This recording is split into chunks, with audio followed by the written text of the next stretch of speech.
าไหลกินตามจุดจบหน้าลูกก้อยแปะหมอกแม่แอนคำแถวดอกไม้ขอแม่ก็เมาร้อนนั้นแม่ก็มาชัวโคใส่ใจแล้วก็หลังแล้วอันดาเป็นเด็กสั่งเฮ็ดความที่มักที่หันเพราะว่าผู้เด็กยุ่งตั้งหลายสั่งเป็นหนูมาในละไมคุณไผ่ช่วยกันแม่แอนคำต่อดอกไม้และใช้แอลห้องตาตาผู้ใจกันเลยห้องตาใจใจคุณไผ่ช่วยกันเพราะว่าคุณเด็กที่สั่งเฮ็ดไปถึงแห่งสาระ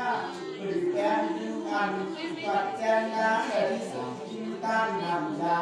สนับสนุนทางศาสตร์แม่แม่แอนคำแม่เดือดร้อนเอาโคสีโคกับนี่ตัวกันใหญ่การก่อการมุ่งมา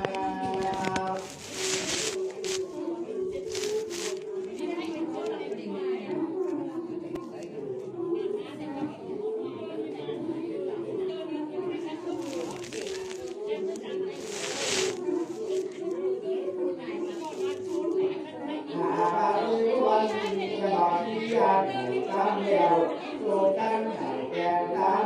จามเลือกับข้าพายแดงร้องให้บางเลือคือเธอเลยยุ่งแล้วอนาคตหรือแต่ที่เราเป็นคนรู้ว่าดี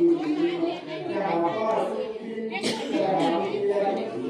ยังเขาคอยหนีอะไรเธอก็ดูไหนที่ไร